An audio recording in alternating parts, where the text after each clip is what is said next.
All right, here we go. So this is example number 4, letter B. We're finishing this up. So we're concave up from negative infinity to -1, and then concave up again from 1 to infinity. And then you're going to be, I don't know where I'll put this, concave down from -1 to +1. Okay. And I think that finishes up letter B. All right. Okay, so let's move on to letter C. The goal today is to finish up these notes in section 4. Don't think we're going to get to section 5 today. So that'll be tomorrow's Zoom call, will be section 5 probably. All right, so letter C, you have g of x equals x squared plus 1 over x squared minus 4. So remember the steps. First thing you want to check for is discontinuities, okay? So we actually have discontinuities in this one because you have a fraction. Remember, with a fraction, you can't have a 0 in the denominator. So we're going to take the denominator and set it equal to 0. So x squared minus 4 equals 0. And then we'll factor that. That's a difference of 2 squares. So x plus 2, x minus 2 equals 0. X is going to equal -2, and x is going to be +2. Now, the top here doesn't factor, okay? If we did factor it, it would end up having imaginary factors. So the top isn't going to factor. So that means like nothing in the bottom is going to cancel with what's in the top. So you're not going to have like points of discontinuity. Instead, you're going to have vertical asymptotes right here. Okay. So if 2 or -2 end up becoming like possible points of inflection, we'll remember that there's vertical asymptotes at those spots. And so they won't be able to be our final answer. Like they might be possible points of inflection, but they won't end up being the actual points of inflection because they don't really exist, okay? So on to the next step, right? So we did the discontinuities. Now we actually need to start taking some derivatives. So g prime of x is gonna be, well, we gotta do a little quotient rule, right? So we're going to do, so this is high and this is low, right? So low d high minus high d low all over low squared. So x squared minus 4 times derivative of the top, 2x minus top x squared plus 1 times the derivative of the bottom, which is 2x, all over the bottom squared. Okay. Oh my goodness. All right, we're gonna have to take another derivative. So let's hope something cancels out or simplifies with this. Let's see. What do we got, guys? So 2x cubed minus 8x minus, all right, so I'm gonna like distribute this negative and multiply. So that'll be minus 2x cubed minus 2x all over x squared plus minus 4 quantity squared. Okay. All right, cancel the 2x cubes. Combine like terms, so negative 10x all over x squared minus 4 quantity squared.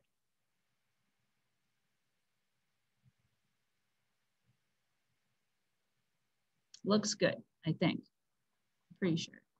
I don't see any mistakes. Definitely speak up if you see a mistake. I think we're good. All right, so now we're going to take the derivative again because this is the second derivative test. So, all right, low d high. So low x squared minus 4 quantity squared times the derivative of the top, which would be negative 10, low d high, minus high, so negative 10x, times the derivative of the bottom.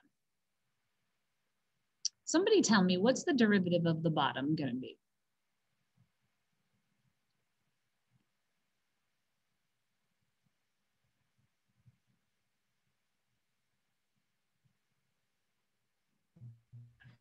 Four x times x squared minus 4. And then is this going to be positive right here? It came out to be a positive, right? It wasn't like negative or anything? Yeah. Okay. Yeah. All right. So thank you. Low d high minus high d low. All over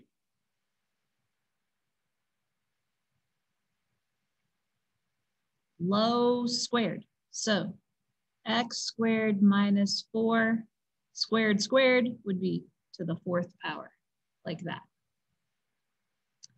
All right, so we need to simplify. So how would y'all like, what would you like to do here? I guess no matter what, we can't get around this. We're gonna have to like FOIL stuff out. I don't see any shortcuts to this. Well, I suppose we could factor. See how this, all right, so let me clean this up. So you got x squared minus 4 quantity squared times 10, actually times a negative 10. So I'm gonna put that negative 10 in the front. And then this is negative negative right here. So that'll turn into positive.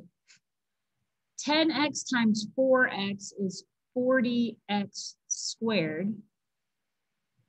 X squared minus 4. All over x squared minus 4 to the 4th.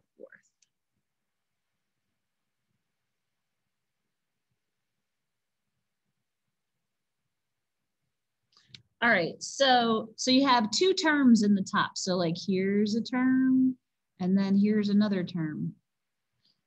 If we factor out GCF out of the top, that might make our life a little bit easier instead of having to FOIL out all of these like polynomials. So they both have an x squared minus 4 in common. So we could take that out. And they both have 10. You could take a 10 out of both of those. Like that. Okay. Actually, I'll take the negative 10 out just so that, I don't know. If I ever have the chance to factor out a negative, I always do. That probably doesn't matter either way. So, all right. So then I'm going to put brackets. So that way it like looks a little separated. So this, you got the negative 10, you got the x squared minus 4, but that was squared. So you need another x squared minus 4. And then plus, actually, no, not plus, because this is a negative 10. So what times negative 10 gives you 40, negative 4. You have the x squared minus 4. You just need this, x squared. Okay.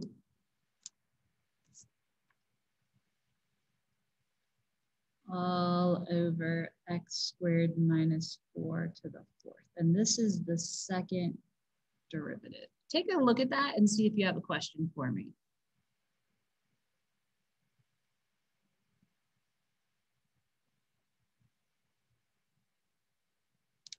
Are we all good? Thumbs up, check mark.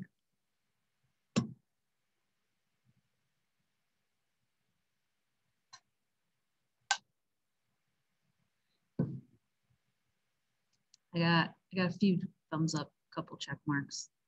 Everybody else, y'all good? Awesome. All right, cool. All right, great. So now you can cancel this out with one of these. So that'll knock that down to the third power. And then we can simplify this a little better. So -10, let's see, this will be x squared minus 4x squared, so minus 3x squared, right? Positive, and then minus 4 like that, all over x squared minus 4 like this.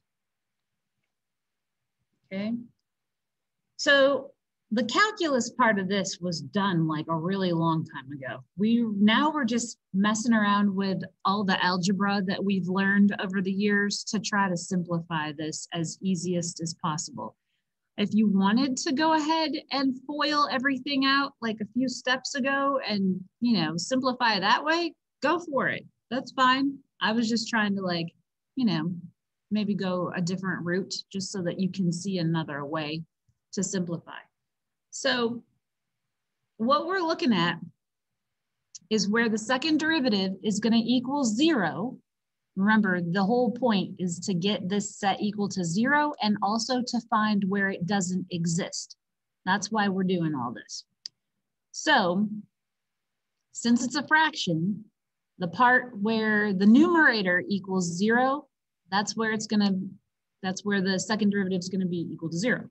So you're going to take, actually, second g, where that set is set equal to 0 will be when -10 times -3x squared minus 4, where that equals 0. So we'll have to do that.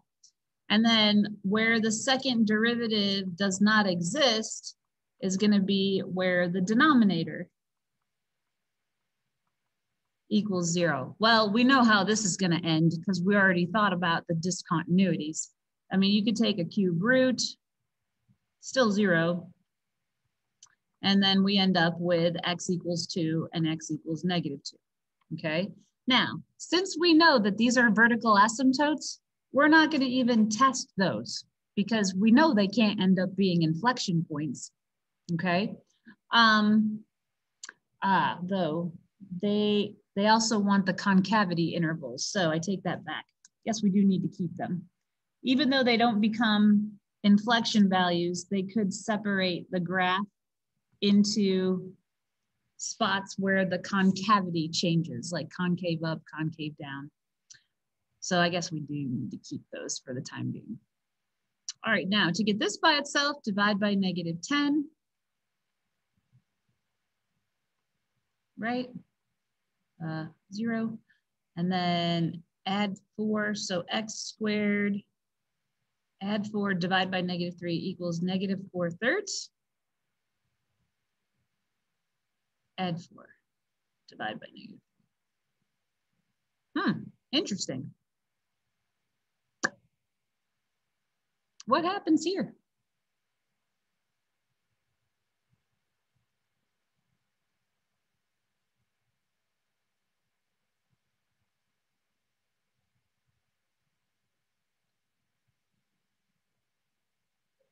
Imaginary, right? If you take the square root of a negative number, this becomes imaginary.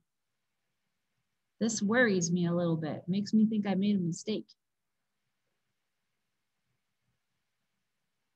Let me check my other notes. I don't think we did though. Maybe this just comes out this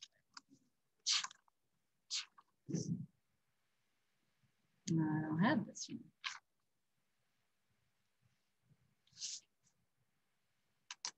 Okay, looks like right here,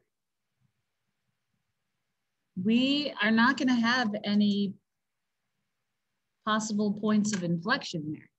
Now, instead of going through all of our algebra, I am going to cheat a little bit. And we are going to look at the graph. Because if my graph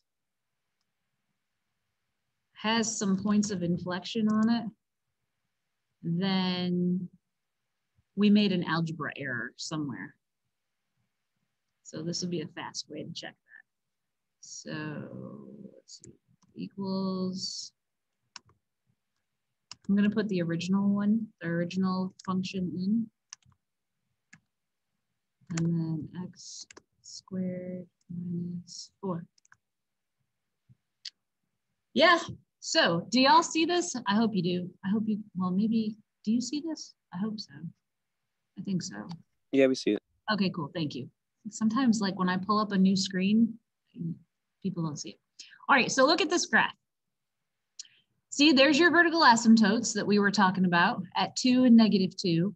And then right here, you have, you know, like an increasing function looks like an exponential function. It's just the piece of this radical function, not radical, rational function that is increasing. But notice it's concave up the whole time. It doesn't, like this piece does not change concavity. This is always concave up. And then this piece right here in the middle, this is always concave down. It's not changing concavity. Like you don't have like a, it kind of looks like an S on its side when you have an inflection value. Over here, this piece also is still concave up the entire time. It doesn't change. So yay, we didn't make a math error. That actually makes sense that we got that imaginary thing. So let me go back to our work. So this is all right the way it is. We're just going to throw it out because they're imaginary. And then our only possibilities that we have are at -2 and +2. And then you plug in something smaller than -2, something in between, something bigger than 2, and into the second derivative and see if you get a positive or a negative answer. Now, since we already snuck a peek at the graph, we kind of know how this is going to turn out. But you would, if you didn't, you would just pick something, plug it in here. This is all going to be, this will be positive. This will end up being also positive. So this will be positive, which means concave up. If you put something in between -2 and 2, like 0, right? Put 0 here. This will be positive. Put a 0 here. -4 cubed, that'll be negative. So positive divided by negative is negative, so concave down. Something bigger than 2, like 3, is going to behave just like -3 would behave, because when you square it, same thing. So this will become positive right here again, which we already saw when we looked at it in Desmos. So the catch with this one though is you would look at this and you'd think, point of inflection at -2, because the second derivative changed from positive to negative.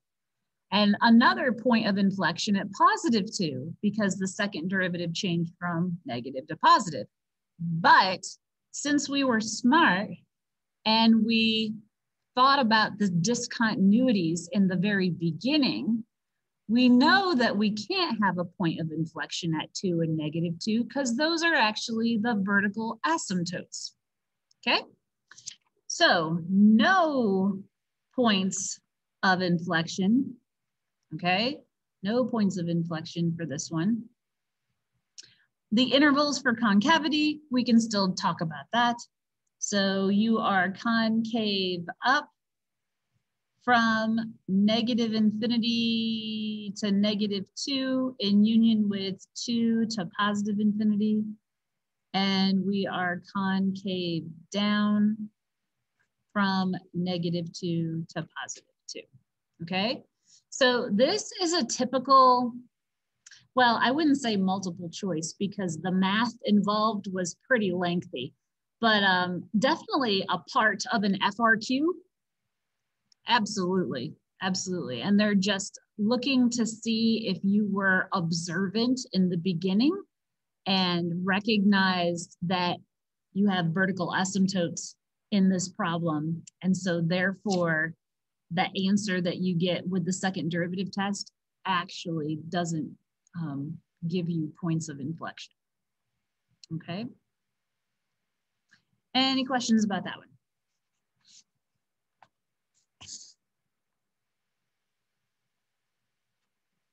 Hopefully not. Okay, let's go on to D. Get some paper.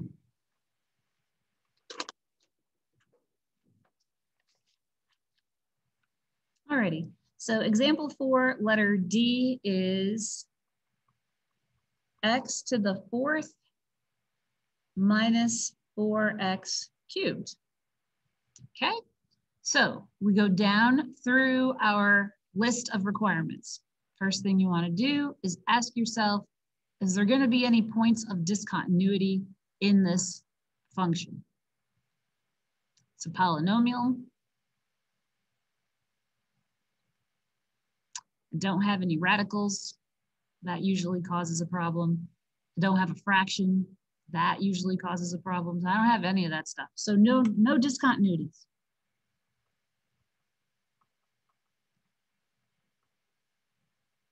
Okay. Continuity. I don't know if I spelled that right. Forgive me if I did. I wouldn't know. So this I does not look like it should be there, but oh well, okay. All right, so now we are going to take the derivative. So first derivative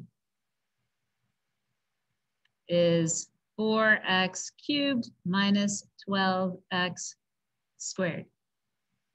Okay, man, after that last example, this one's like grade school stuff. All right, second derivative,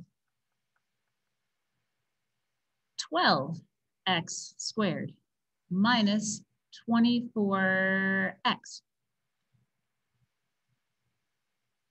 Okay. So far, so good. Now, we're going to look to see where the second derivative equals 0 and where the second derivative does not exist. So let's think about where it doesn't exist. It's a polynomial, same issue, no issues really, right? Because I don't have any radicals, I don't have any fractions. So we're good to go here, nothing. Then you're going to take 12x squared minus 24x, set that equal to 0, and factor.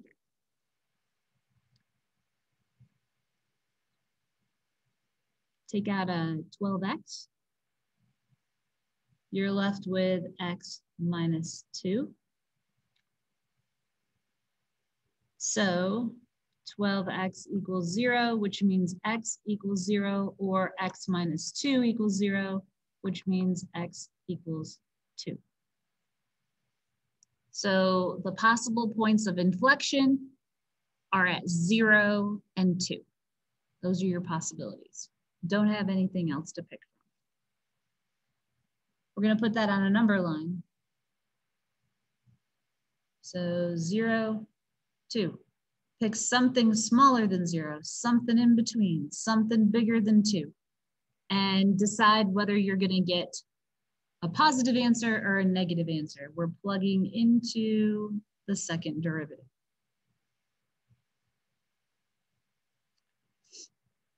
Can somebody tell me what the sign for this one is going to be?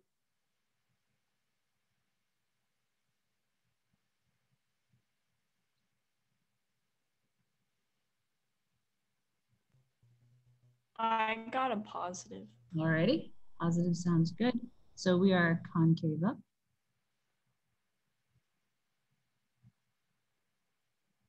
Let's pick any number you want between 0 and 2 and tell me what you get for this one, positive or negative.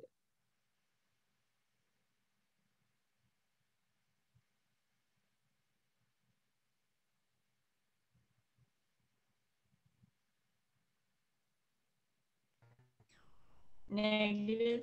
Yep, good, negative. And then something bigger than 2. What do we get for something bigger than 2?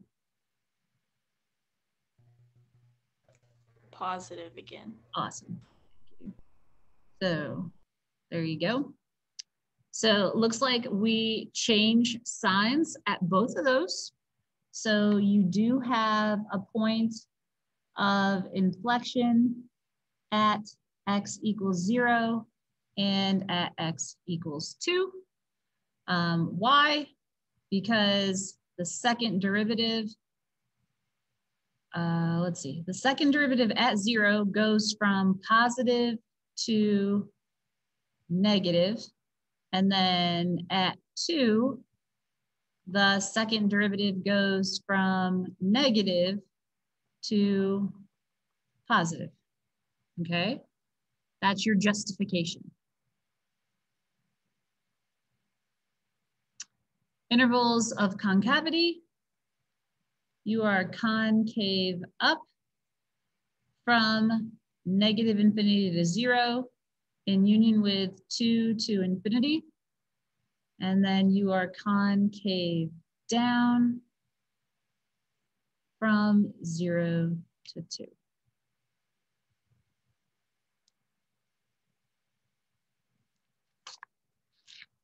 Okay. Any questions on that?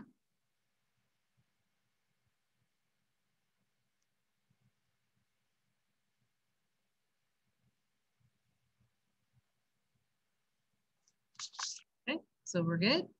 Question, anybody? All right, no questions. All right, so let's move on to E. So for E, you have y equals e to the negative x squared. Ooh, this is a good one. All right, so discontinuities. Is there gonna be a place where that exponential function doesn't exist? Like you're gonna have like a vertical asymptote, or you're gonna have a removable discontinuity, like a point of discontinuity. We have any of that going on?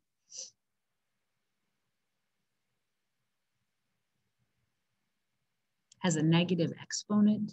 Does that make a difference with any of this? Some of you might be thinking, well, if I have this negative exponent, I could also write this as this, right? Now I have a fraction. And I know that like when I have a fraction, the denominator cannot equal 0. So if I set this equal to 0,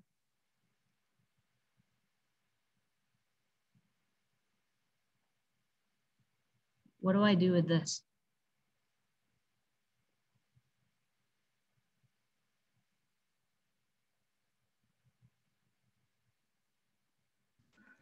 Doesn't that not exist? Because Right. Yeah, why? So, I didn't hear you. well, if it's E, then nothing will equal 0 for it. So doesn't it just not exist? Yeah, exactly. So remember, E to anything goes like that. It has a horizontal asymptote, which is the x-axis. So this is never going to equal 0. Okay. If you were to do it, like you were to try to solve it, you would take the natural log of both sides. And when you take the natural log of the right-hand side, you'd be taking the natural log of 0, which also does not exist because natural log has a vertical asymptote at 0. Can't take the natural log of 0. So, right. So we don't have to worry about this. So no discontinuities. Here we are with this crazy long word again. All right, so now we're taking derivatives. So somebody tell me what will be the derivative of that? This is really good review.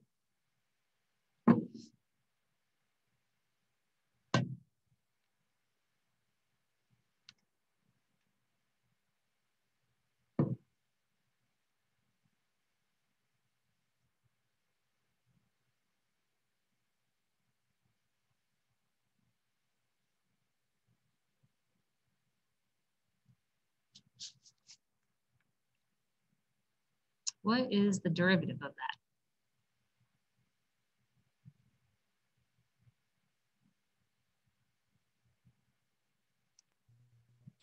Isn't it like the original times the natural log of like the base 1 times the derivative of the exponent?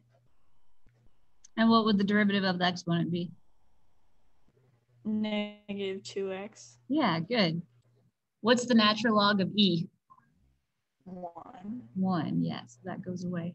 So your derivative is the original times the derivative of the exponent. Since it's e, you don't have to do the natural log step because the natural log of e is just 1. So it's always going to just go away. They're going to cancel each other out. Okay. Now, if you have any other base besides e, like let's say that this wasn't e to the negative x squared, let's say it was 2 to the negative x squared, then you'd have to stick the little natural log of 2 in there as your derivative, okay? But when it's e, natural log of e just cancels each other out. So it's just this, okay? All right, well, that was nice, but now we got to do it again. So let's see, I don't need this part right here. Just put like a really big dot between these two. So this is u and this is v. Product rule, right? So we're going to take the derivative of u, which is what we just wrote down. So we can just write this down again. I'm going to put the negative 2x in the front.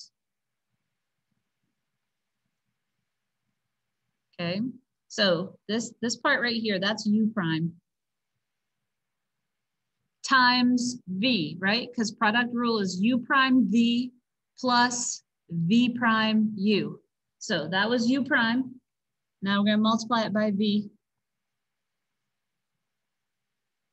That's v plus v prime, which is just negative 2,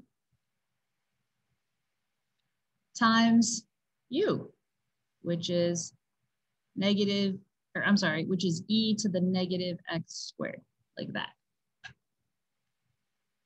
Okay.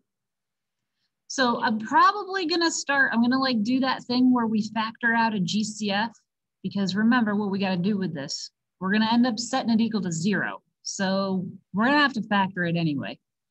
So let's see what these terms have in common. All right, so you got this is one term right here, and this is the other term. Okay, so what do they have in common? Well, they definitely have that e to the negative x squared.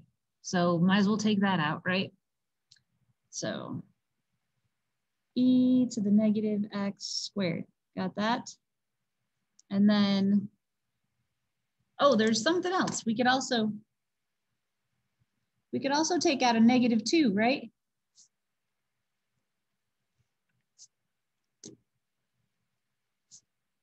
We'll just put it in the front like this. I guess I should put it, getting particular here, parentheses, then put the negative 2. There we go. Right? I can't take an x out though. I can only take a negative 2, right? Okay. All right. So if I take this and I take this out, I'm left with an x and a negative 2x. So this would be negative 2x squared.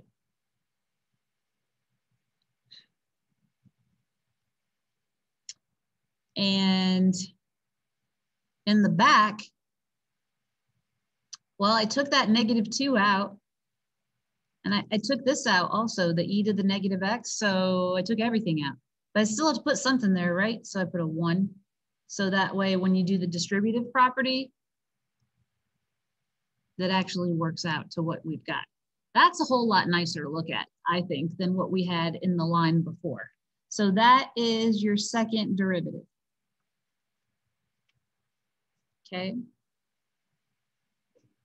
So we need to think about where this equals 0 and also where it doesn't exist. So we're gonna take the second derivative and set it equal to 0, and also where it does not exist, okay? So I know that it looks like I write down a lot of the steps like multiple times, but I highly recommend that you guys do that, because the more you force yourself to write down all these little things like this and this, the more your brain is going to be trained to go through that process, and it'll just be so much easier for you when you're like taking a test, okay? That kind of stuff. Alrighty, so we're going to set this equal to 0.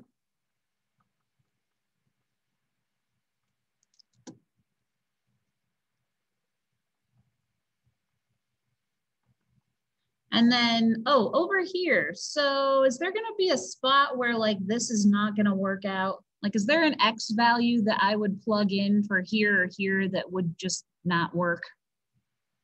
That would end up with like an undefined anything?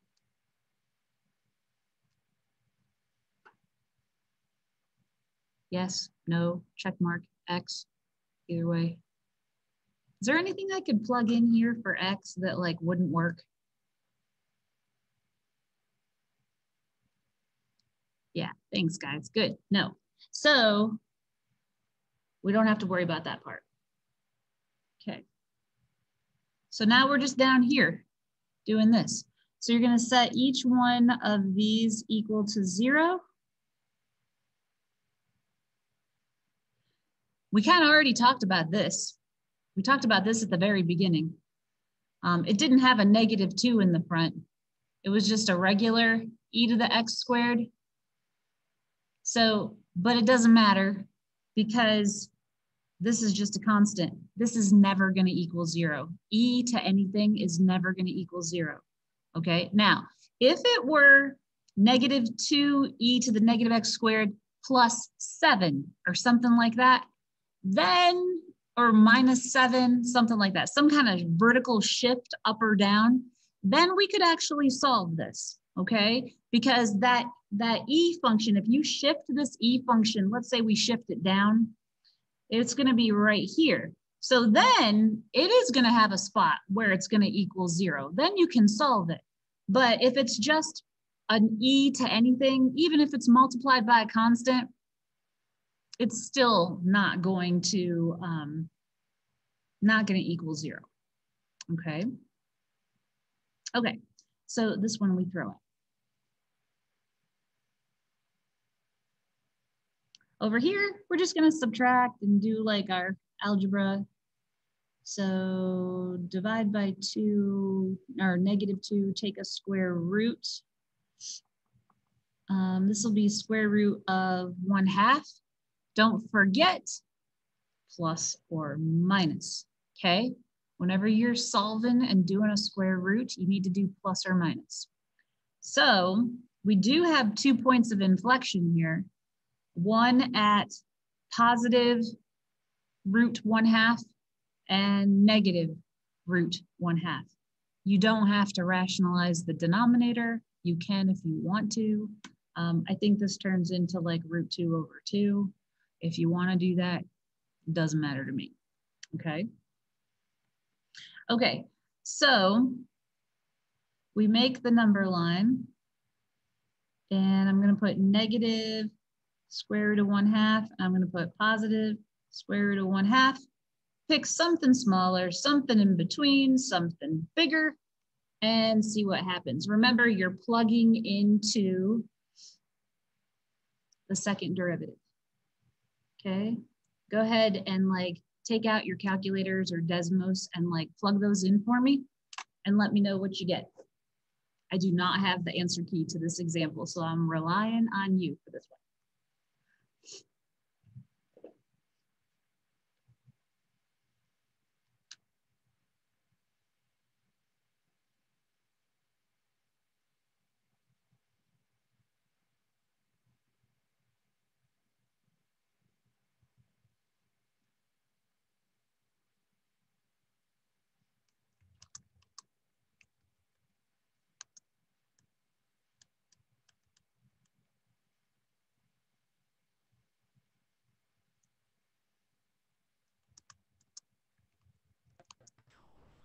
I got positive, negative, positive. Cool. Positive, negative, positive. Thank you. Okay.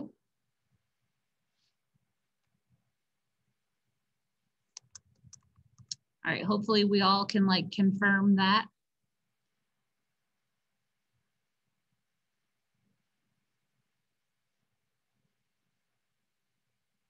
Okay. All right, so you have a point of inflection. You have 2 points of inflection. So points of inflections are happening at x equals negative, radical 1/2, and positive radical 1/2. Okay. And then your concavity, your concave up from negative infinity to negative root 1/2 in union with root 1/2 to positive infinity, and then concave down from negative root 1/2 to positive root 1/2, like that.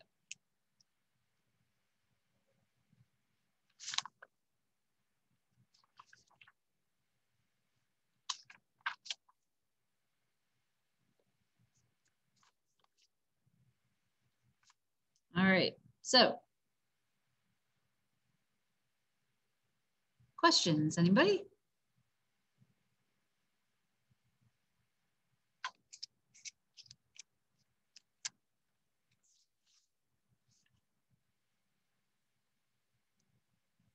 All right, seeing none, moving on. So now we have letter F, g of x equals x to the 4th. No discontinuities for this one. It's just a polynomial, x to the 4th power, degree 4 polynomial, I should say. And so no discontinuities. The first derivative of this is going to be 4x cubed. The second derivative is going to be 12x squared. We are going to set that equal to 0, and we are also going to think about where it may not exist. Since this is a quadratic, it's just going to be a big old parabola. So no places where it's not going to exist, so that's good. Then set it equal to 0. You're going to get x equals 0. So it looks like we only have 1 point of inflection. Okay, so put that on your number line. Pick something smaller than 0. Pick something larger than 0.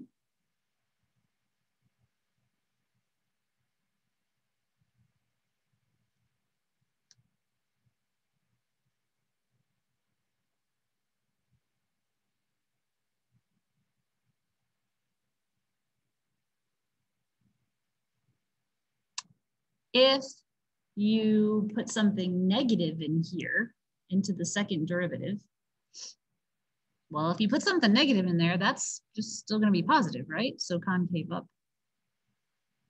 And if you put something positive in here, it's also going to be positive. So that's still going to be concave up. So no point of inflection because the second derivative did not change signs.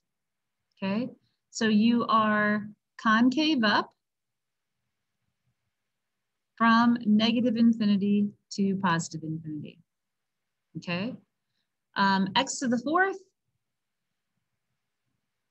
I think x to the 4th kind of looks like this. I think. I don't know.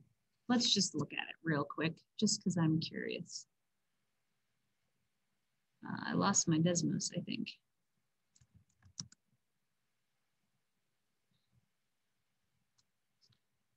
So if we look at x to the 4th,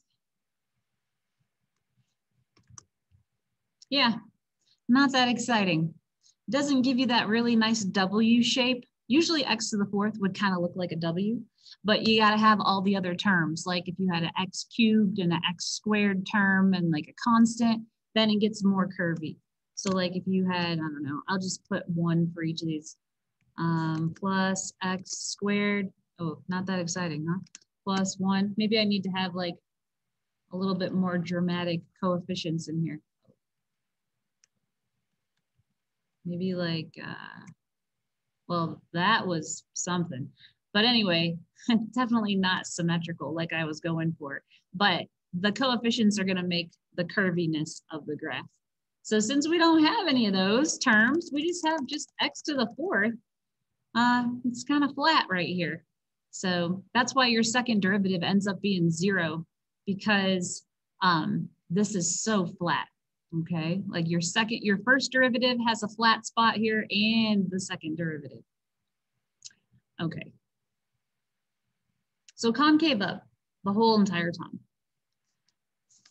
All right, G. This is going to be f of x equals the cube root of x, or also x to the 1/3 power if you want to think of it that way. Okay.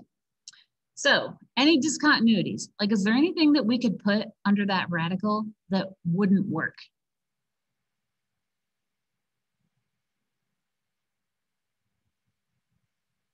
Yes or no?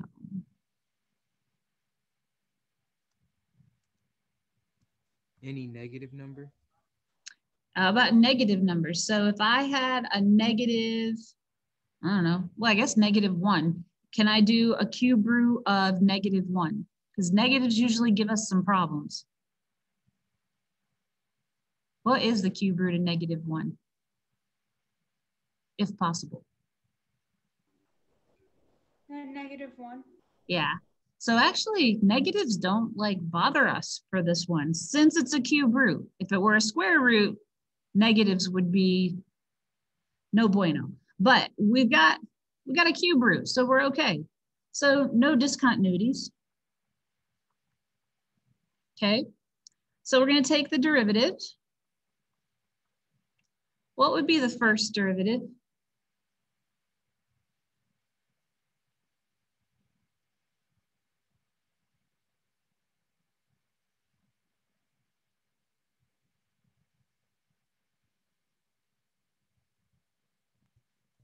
(1/3) x to the -2/3. Yep, good.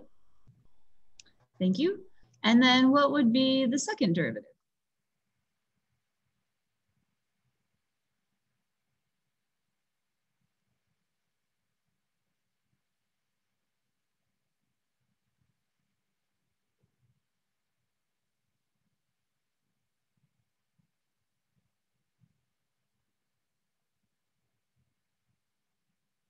Um, 2/9 to the power of -5/3.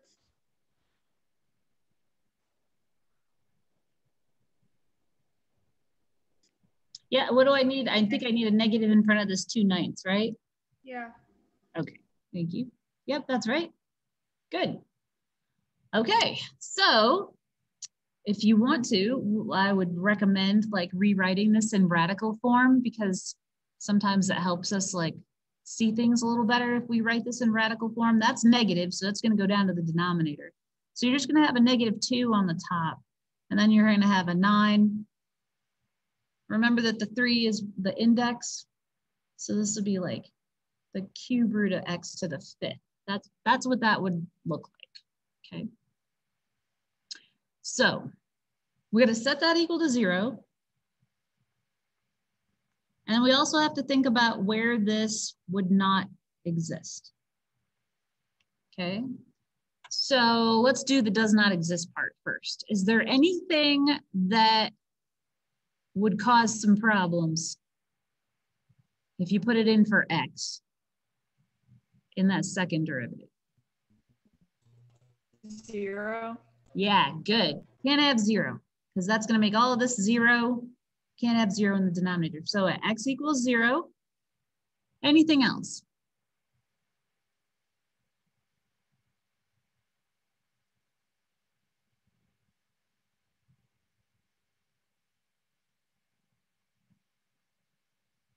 I don't think there's anything else. Because you could put negative numbers in there and it's all right because it's a cube root. So we can do cube roots of negatives. So I think 0 is the only one. So now we're going to come over here and set it equal to 0. So we know that if we have a fraction and we're setting it equal to 0, what part do we set equal to 0? The top. So the top is a -2. -2 equals 0. Well, that is never going to be a true statement. So that means that there isn't anything for the part where you set it equal to 0. Okay. All right, so looks like we only have one possibility for a point of inflection. So we are going to put that on the number line. You're going to pick something less than 0, pick something bigger than 0, plug it into the second derivative and tell me if it's a positive answer or a negative answer. But how about this one? Can we check this? Does this come out to be like what is negative? Yeah, that's negative. All right, y'all good with that? Anybody else? Can somebody else confirm? All y'all just sitting there like eating popcorn? I'm playing with cats. Playing with cats. Juliana, is our cat like, do we have a cat up in the Christmas tree yet? We decorated our Christmas tree yesterday, you guys, and I know that it's just a matter of time until. The tree skirt has been completely discarded. So I guess not even close to the tree anymore. Oh, great. Well, just make sure the tree continues to stay standing. We might have to like rig it up so that it's like tied to the ceiling or something, because I don't know. Cats still think that they can like climb the tree even though they weigh way too much. We have fat cats for sure. All right, I digress. So anyway, this should be negative. So we got concave up, concave down. So 0 is a point of inflection. All righty, so point of inflection at x equals 0. So we are concave up from -infinity to 0, and then we are concave down from 0 to positive infinity. Okay. All right. Okay, let's keep moving. Letter H. This is a lot of examples, but I guess it's good that you see like a bunch of these. So y equals piecewise function, yay, everybody's favorite. Square root of -x for x less than or equal to 0, and x squared for everything x greater than 0. All right, so any points of discontinuity?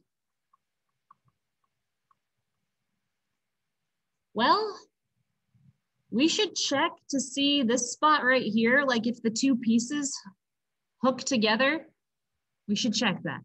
So if you put 0 in here, that would be the square root of -0, which would be the square root of 0, which is 0. And then if you put 0 in here, 0 squared, also 0. So no point of discontinuity there. The two pieces are gonna hook together. How about any x values that would cause some problems for this? Like this one's okay. You can put any x value in here. How about this one? Can we put any x value in here? Based off of this also, because we can only put this is restricted to anything less than or equal to 0. So you'd have to think, can I put negative numbers in here and be okay? Yes. Yeah, because it'd be like a negative negative, which would turn positive. So no points of discontinuity. Good. Don't have to worry about that. So now we start taking derivatives. Okay. So when you take derivatives, you're going to take derivatives with pieces also. So this you could rewrite as negative x to the 1/2 power.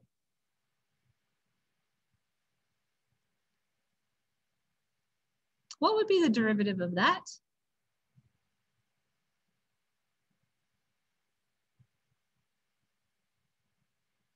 One half x to the negative 1/2 power. And then wouldn't be like times -1. It would or it wouldn't? It would. It would. And this also has like a little negative, right? Because this had a negative. So don't forget, yeah, thank you. Good. That's a lot of negatives in there. We can rewrite that at the end. And then, so this is still going to be x less than or equal to 0. This is going to be x greater than 0. And this one is going to be 2x, right? Okay. All right. Now, second derivative.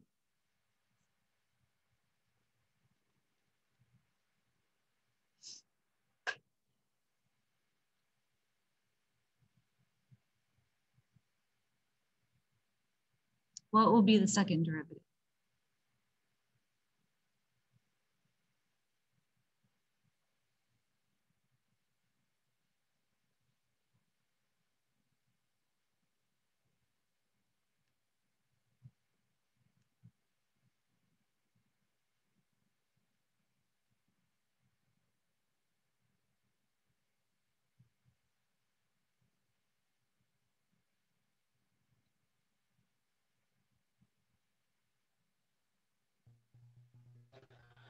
(1/4) negative x to the -3/2.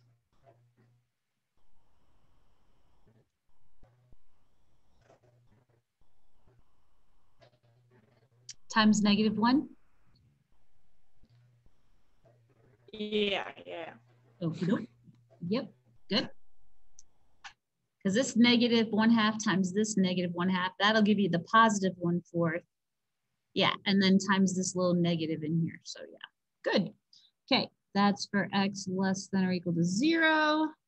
And then I got you on this one too. X greater than 0. Okay. All right, so we got to think about where this is going to equal 0, where it's not going to exist. Still have to keep the little domain restrictions. So if you want to rewrite this piece, let's see, how can we do that? That'll be -1 over, the 4 will be in the bottom.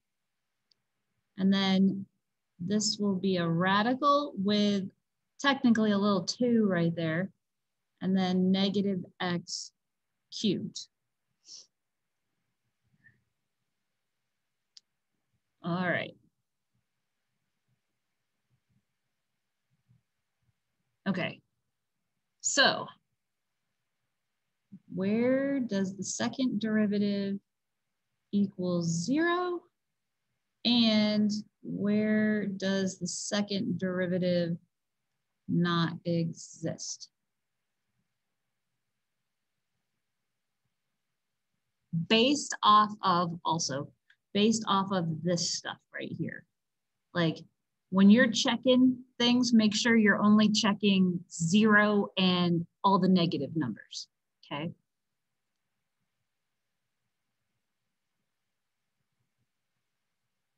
What do you think?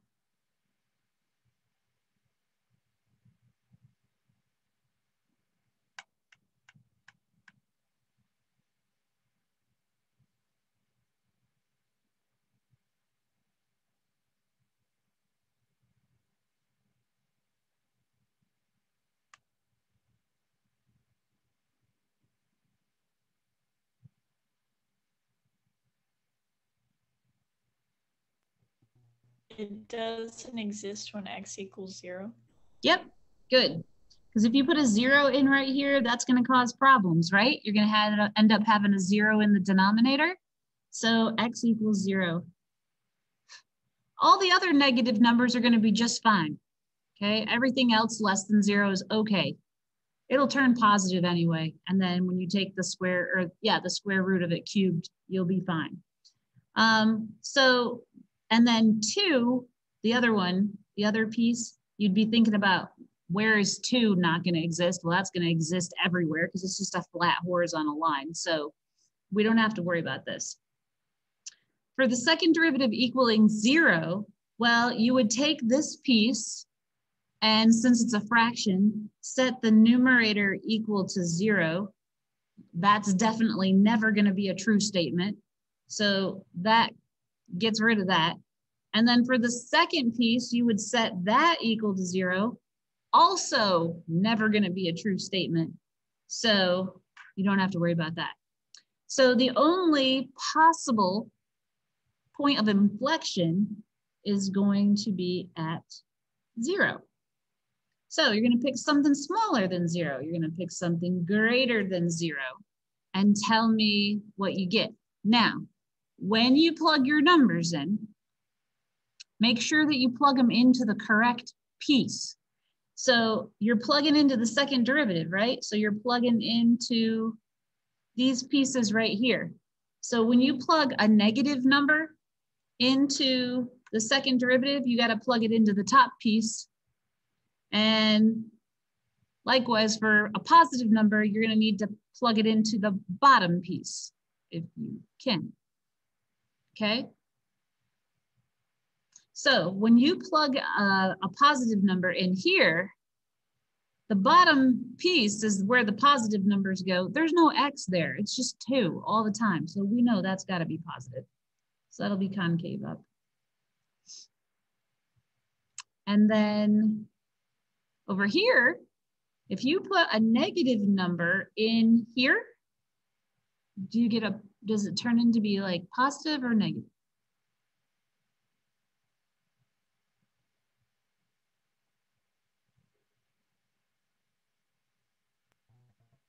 Negative. Negative. Okay, so this will be concave down.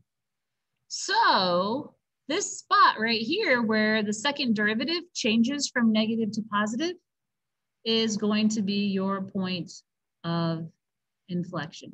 I just realized I didn't write my justification for a couple of those examples, but remember to always justify when you're on your test. So x equals 0 because the second derivative changes from negative to positive. Okay, so your concavity looks like from left to right, you are concave down from negative infinity to 0. You will be concave up from 0 to positive infinity. Okay. And that probably isn't a surprise to you if you could visualize what this piecewise function looked like from the get-go, okay? So if you picture what's going on here, I'll move it back down for those of you that didn't get the bottom part, but I just want to draw this picture real quick. Okay, piecewise function. This is the square root of negative x. Well, I know that the square root of x is a radical function that goes like that. Negative x, when it's like underneath the radical, is a reflection in the y-axis. So this graph right here goes like this. For all values, which makes sense because it's over here, for all values less than or equal to 0. So actually have a closed circle on that 0. Then, so let me get rid of this. This is not there. This piece down here, y'all know what this is. It's a parabola with a vertex at the origin. So, but you only draw the piece of the parabola that's on the right-hand side of the y-axis. So looks like that. So this piecewise function, weird looking, it is connected, which we did that algebraically, and it's going to be concave down on the left-hand side from negative infinity to 0, and then it'll be concave up from 0 to positive infinity, which is what we proved with the calculus. Okay? It's not a standard looking inflection point. It's a weird looking one. It's like a cusp kind, but still satisfies the definition of point of inflection. Okay. All right. Still with me, I hope. It's been a lot of examples. Let's see. So, any questions? Let me know if you have a question. Are we all good to like move on to the next set of examples? All right, thanks. Awesome. Okay. Hopefully everybody else is ready too, for the most part. I see a few check marks, some thumbs up, some clapping. Okay, so I'm gonna move on. So this is just in the notes. It's not stuff that like we need to do anything with. It's just all in one spot for you, okay? So the second derivative, we've been using it so far for points of inflection, okay? And intervals of concavity, whether you're concave up and concave down. The second derivative can also tell you when you have a max or a min, which is kind of nice. So if you want to take a screenshot of this, I strongly recommend it. It's like all in one spot for you, okay? Or if you have it printed out, that's cool too. I'd put like a bunch of stars around it or highlight it, something so that you remember it, okay? Okay, so this is what we do. We take the first derivative and you set it equal to 0. So this is called the second derivative test, but it actually needs a little bit of help from the first derivative. So you take the first derivative and set it equal to 0, and you get a bunch of critical values. Like we've been doing this right along, okay? The cool thing about this is if you take that critical value and then plug it into the second derivative, if you get a negative answer, then that means that you get, let's see, if you get a negative answer, then that means you have a relative max, okay? If when you take that critical value and you plug it into the second derivative, if you get a positive answer, then you have a relative min. Because if the second derivative is positive, that means you're concave up. So you're at a minimum. You're like down at the bottom. If the second derivative is negative, then that means you have this shape, concave down. So your critical value is up at the top. It's a max, okay? And then if the second derivative, when you plug it in, gives you 0, then you don't have anything. Like you can't use this and you've got to go back and try the first derivative test. Okay. So lots of different options to find maxes and mins. It really depends on what you're given. Like sometimes you're given the original function, and when you have that, you can use whatever method you think is easiest. Sometimes they don't give you the original function and they give you like a first or a second derivative. If they give you that, you have to use one of these other tests because you can't work your way back to the original and know for sure that that's what the original function was. And we will talk about that more in January, but that's why you have all these different tests, because sometimes, especially on the AP exam, they give you different information to start your problem. So you got to know what to do with it, no matter what you're given. All right, make sure you have a screenshot of this.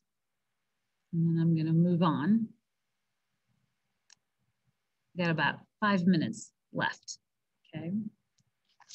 Okay, so example 5. I'm hoping we can get example 5 done. And then I guess tomorrow we'll pick up with examples 6, 7, and 8 and jump into 3.5. So for example 5, find the relative extrema, so maxes and mins, right? Using the first derivative test, justify. All right, so this is review. First derivative test, take the derivative and either set it equal to 0 or find where it doesn't exist, okay? So the first derivative of this is going to be negative 15x to the 4th plus 15x squared, okay? You're going to either set that equal to 0 and or find where it doesn't exist. This is a polynomial. It's going to exist everywhere, so you don't have to worry about that part. I will write it down just to show that we did think about it. And then set it equal to 0. So negative 15x to the 4th plus 15x squared equals 0. Take out a negative 15x squared. This is going to be x squared minus 1. Always take out that negative if you can. It makes it easier to solve. And then you're going to get x equals 0 after you divide by negative 15 and take the square root. This x squared minus 1 is a difference of 2 squares. So you're going to get positive 1 and negative 1. You're going to put this on a number line. Okay. I will post this recording this afternoon if you missed some of this because I'm running out of time a little bit. So after I edit it, of course. So negative 1, 0, and 1, you're going to plug into the first derivative, something over here, something here, here, and here, and see if you get positive or negative answers. Remember, you're plugging into the first derivative. So if I put a negative number here, that's going to turn positive. It's going to be really big in positive, which is going to make this whole thing really big and negative, because that's a negative 15. And then if I plug something in here, that's going to turn positive, but not quite as big as this. So it's going to be negative. So remember, it's not concavity now. First derivative means the slope. So you're decreasing. Something between 0 and negative 1 is like negative 1/2. So when you have negative 1/2 to the 4th power, it's going to turn positive. It's going to be really tiny. Times negative 15 is going to be a negative number that's really tiny. And then plus negative 1/2 squared will also be positive and tiny. Not as tiny as this one though. So this will be positive. Double check me on a calculator. Of course, you can absolutely use a calculator. So that'll be positive. Positive 1/2, same issue. So it'll be positive, okay? Positive 2, like something bigger than 1, let's say 2. This will be 2 to the 4th, which will be a big number, times negative 15, which will be a big negative number. And then over here, 2 squared, not quite as big as 2 to the 4th, this will be positive, but this will be like bigger than this. So this will be negative. Once again, use a calculator to double check me. So where it changes, remember when the first derivative changes, that's where you get the maxes and the mins. So since this one went down and up, that's a min. And since this one went up and then down, you have a max like that, okay? To use the second derivative test, I'm gonna finish this real quick and then we'll end. You take these same critical values, okay? You don't have to do any more work with that stuff. Take these same critical values and plug them into the second derivative. So the second derivative would be negative 60x to the 3rd power plus 30x, okay? Do f of 0, f double prime, of negative 1, and f double prime of positive 1 and see if you get negative or positive answers. When you plug the 0 in to this, you just get 0. So we don't know anything about that. When you plug negative 1 in, this will be negative 1 cubed, which is also negative 1, times negative 60 will turn positive. So like positive 60 plus 30 times negative 1, so negative 30. So this will be a positive answer, okay? Positive. All you care about is whether it's positive or negative. You don't care about whether it's like what the actual number is. Hi guys, you can come in. All right, so then when you put a 1 in here, 1 cubed is still 1 times negative 60 is negative 60. And then this will be negative 60 plus 30 times 1, so negative 30. That'll be a negative answer. So here it was positive. F of negative 1 was positive. So you have a relative min. And then F double prime of 1 was negative. So you have a relative max. That's how that works with that second derivative test. All right, thanks for sticking with me. I will post this video this afternoon and see you back here tomorrow at 9:15.